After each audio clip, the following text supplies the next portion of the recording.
So today in this video we shall convert 90 degree into radian.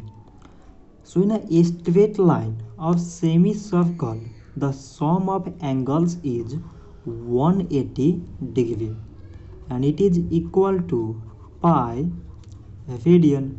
So 1 degree is equal to pi by 180 radian.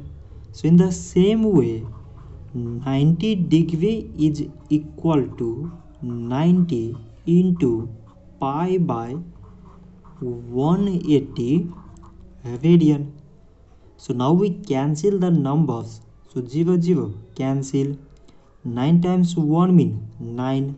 9 times 2 mean 18. So it is equal to pi by 2 radian. So 90 degree is equal to pi by 2 radian.